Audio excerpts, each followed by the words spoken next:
Et ben on est en train d'en prendre juste plein la gueule. Et je commence à avoir du mal à parler. La difficulté, c'est les cactus et les ronçons. Bon, ce que je redoutais le plus est arrivé.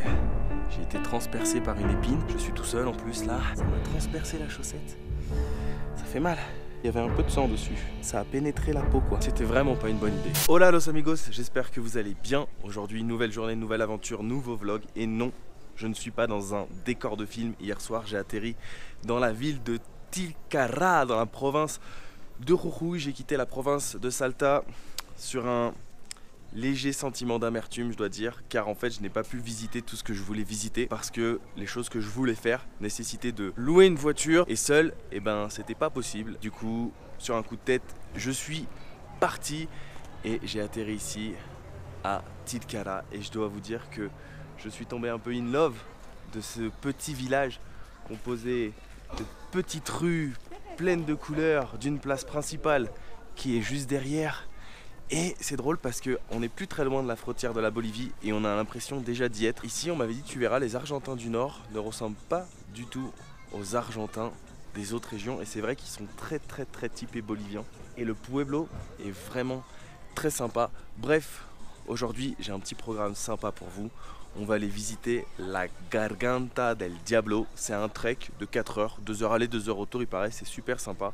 Il y a pas mal d'activités à faire dans le coin. Il y a la montagne des 7 couleurs, la montagne des 14 couleurs. En fait, tout ça, ça trace une ligne, on va dire, jusqu'à la frontière de la Bolivie où il y a plein de trucs sympas à faire. On est parti pour 4-5 jours d'activités fantastiques dans le coin. J'espère que vous êtes prêts parce que ça va envoyer du lourd. Vamos!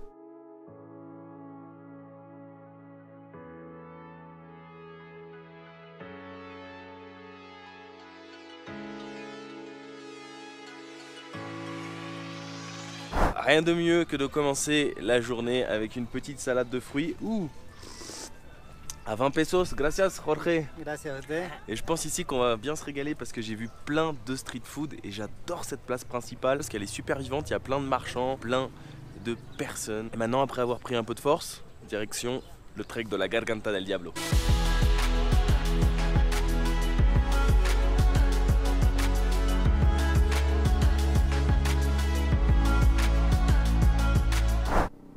Alors ceux qui habitent là, à mon avis, ils ont l'une des maisons les plus stylées de Tilcara avec la fresque du drapeau argentin et bien évidemment des idoles, Messi, Maradona. Mais bon, je pense que pour vivre ici, il faut quand même aimer le football.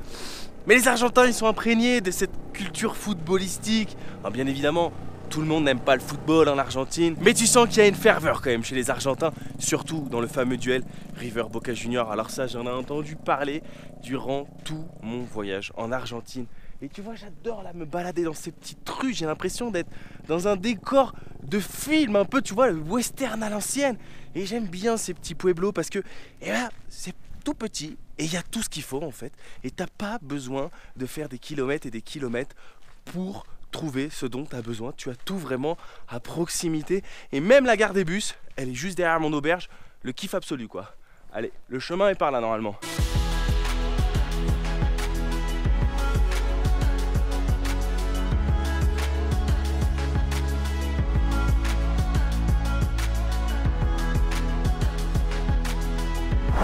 Alors à partir de là, il paraît qu'il y a 2 chemins pour aller à la Garganta. À la izquierda, à la gauche, en voiture, 8 km. Ou, bien évidemment, en utilisant ses jambes, 4 km paracha, comme on dit ici en Argentine. Normalement, c'est pas très long, on m'a dit c'est 2 heures aller, 2 heures retour.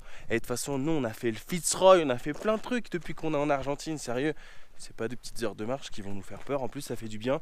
Il fait chaud, je sais, ce mec n'a aucun style, mais je suis parti ce matin de l'auberge. Il faisait froid, j'arrive ici. Il fait chaud. Bah écoutez, je vais pas me plaindre quand même, hein, parce que j'ai quitté Salta, il faisait vachement froid. Donc autant profiter de ce jour magnifique qui s'annonce.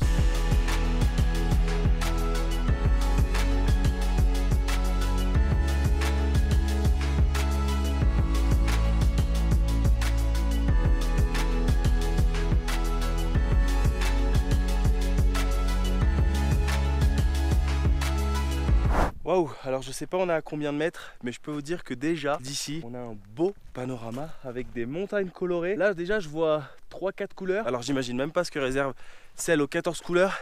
J'ai du mal là, j'ai l'impression que plus on se rapproche de la Bolivie, et je commence à avoir du mal à parler là, parce que j'ai l'impression que plus on se rapproche de la Bolivie, plus on est dans des villes qui sont en altitude.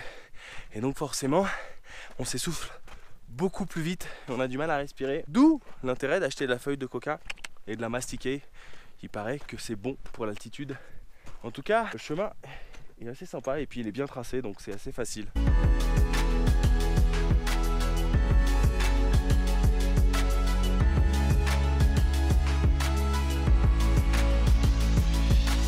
Et bah là, je suis avec mon ami argentin Fernando que j'ai rencontré en route. Todo bien?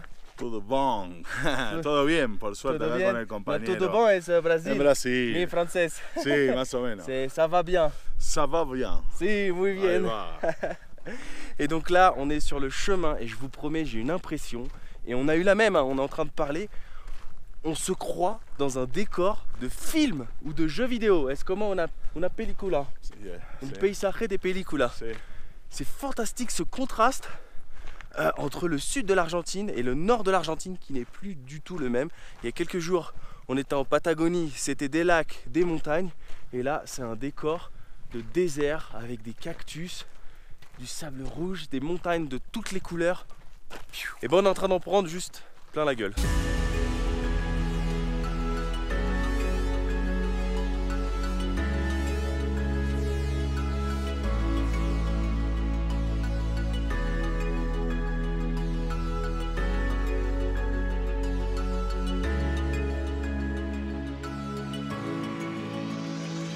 Alors, je suis bien arrivé devant l'entrée de la Garganta del Diablo, mais j'ai décidé de continuer le chemin un peu plus haut. En fait, j'ai demandé à la dame, à l'entrée de la Garganta, si je montais plus haut, qu'est-ce que je pourrais apercevoir. Elle m'a dit, c'est un mirador. Et moi, comme j'aime l'aventure, eh ben, j'ai décidé d'y aller.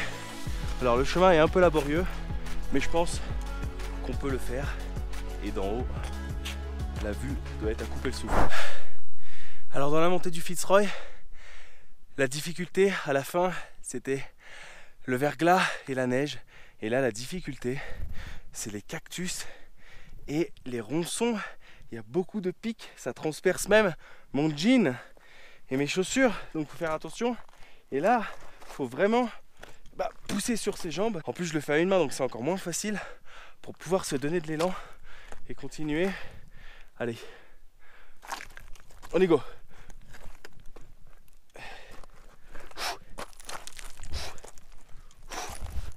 Je monte quand même le chemin. J'ai pas choisi le plus simple, on est d'accord. Me voici hors des sentiers battus. Alors c'est peut-être pas l'idée la plus intelligente que j'ai eue, mais c'est sûrement l'un des spots les plus sympas à mon avis du coin. Regardez comment c'est beau. De l'autre côté, il y a des montagnes colorées qui sont encore plus belles et qu'on ne voyait pas quand on était en bas. Parce que l'entrée en fait de la Garganta, elle est là-bas, là où il y a la petite maison juste en bas. Alors le chemin, c'était vraiment galère là pour monter parce qu'il y a plein de cactus, il y a plein de pics, vous voyez, c'est comme ça. Et je m'en suis pris un dans le pied. Je dois vous dire que ça fait mal. J'ai dû m'arrêter pour enlever les épines délicatement. J'ai dû mettre mon blouson, mettre un gant pour essayer de m'agripper. Je ne sais même pas comment je vais faire pour redescendre parce que c'est une galère totale. Il va falloir que je fasse vraiment très attention. C'est ça l'aventure. Alors parfois j'essaye de mesurer le danger des endroits. Là ça me paraissait pas super dangereux, mais par contre pour descendre ça va être vraiment la galère. Donc ce que je vous propose, c'est de vous faire un peu kiffer avec les panoramas et qu'on se retrouve directement à l'entrée de la Garganta.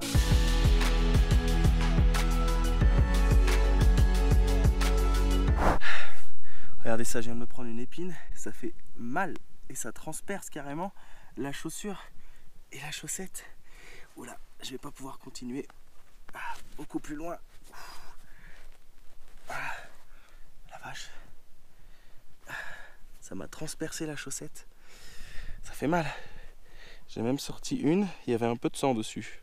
C'est-à-dire que ça a pénétré la peau quoi. C'est ouf. Bon, je crois que vaut mieux pas continuer plus loin car c'est beaucoup trop dangereux et j'ai pas les bonnes chaussures pour ça. Faudrait vraiment des bonnes chaussures de randonnée et un équipement fait pour les cactus. Oui, ça pique. Bon, ce que je redoutais le plus est arrivé. J'ai été transpercé par une épine. Regardez, il y a même du sang. Ça a transpercé ma chaussure et ma chaussette quoi. C'est fou. J'ai trop eu du mal en plus pour l'enlever. J'ai dû carrément enlever la semelle de ma chaussure. Donc du coup, je m'aventure pas plus loin. Je pense que ça vaut pas le coup. Je suis tout seul en plus là. La vue valait le coup, mais je pense que ça vaut pas le coup de se faire empiner de partout, si je peux utiliser ce terme-là. Donc on va redescendre délicatement en faisant attention. Ouais, je continue pas plus loin, ça sert à rien. J'ai pas les chaussures de randonnée pour, j'ai pas le matériel pour. Donc va falloir redescendre tranquillement, mais vraiment tranquillement parce que c'est super dangereux. Ça y est, j'ai réussi, j'ai trouvé le chemin de la terre ferme. C'était vraiment pas facile, il fait chaud. En plus j'ai mis toutes les couches possibles de vêtements sur moi pour éviter de me faire piquer au cas où, tu vois, si je glisse. J'avais du mal à retrouver le chemin, je suis descendu par un autre chemin, je me suis perdu. Tu vois, c'est un peu comme si tu décidais de t'aventurer dans une piste noire, mais en n'ayant pas les bases de ski et en n'ayant pas aussi le matériel. Bref, moi j'adore l'aventure, donc j'ai pas hésité à y aller, tu vois, pour filmer un peu le paysage, mais je pense que c'était vraiment pas une bonne idée. Mais au moins, j'aurai quand même des belles images. Nous y sommes à l'entrée de la Garganta, c'est par là à 20 minutes. M'a-t-on dit, muchas gracias. Je lui ai expliqué que j'avais eu sûrement l'une des idées les plus bêtes de mon voyage. Je viens d'enlever toutes les épines là que j'avais sur mes chaussures, il y en avait plein.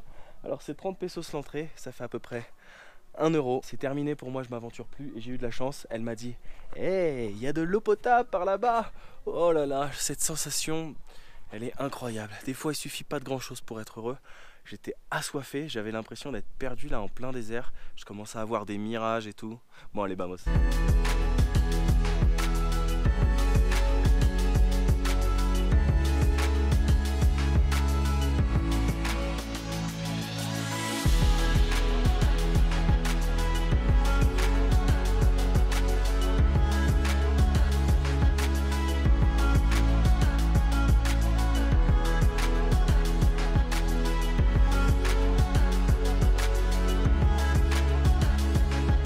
Alors là, on vient d'arriver à une cascade à peu près un quart d'heure de marche. Ce n'est pas la Garganta del Diablo.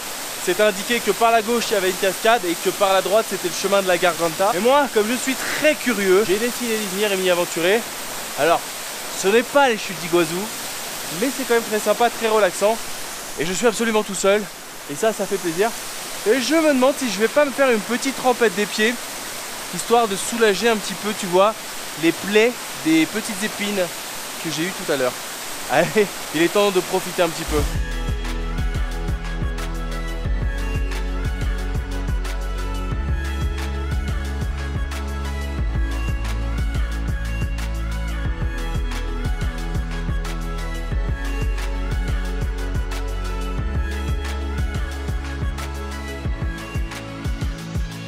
Waouh, cette petite trempette m'a vraiment fait du bien. L'eau est bien fraîche, donc tu vois, ça m'a redonné un petit coup de boost. Maintenant, direction la Garganta.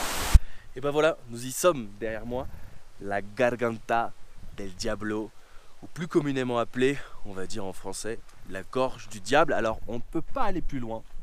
Et je pense que la dose, à mon avis, d'adrénaline est suffisante pour la journée. Donc ça sert à rien de s'y aventurer. Ma première impression, c'est que je suis un peu déçu, pour être franc. Ouais, parce que je m'attendais vraiment à un paysage plus joli. Alors c'est quoi en fait la Garganta del Diablo? Je me suis renseigné rapidement. C'est une formation rocheuse qui a été créée en fait par le mouvement des plaques tectoniques. Et apparemment, il paraît que dans ce canyon, on peut trouver la première évidence de vie aquatique dans les environs. Alors moi, personnellement, qui ai fait le Grand Canyon aux États-Unis et d'autres canyons en Australie, etc., c'est un peu du pipi de chat.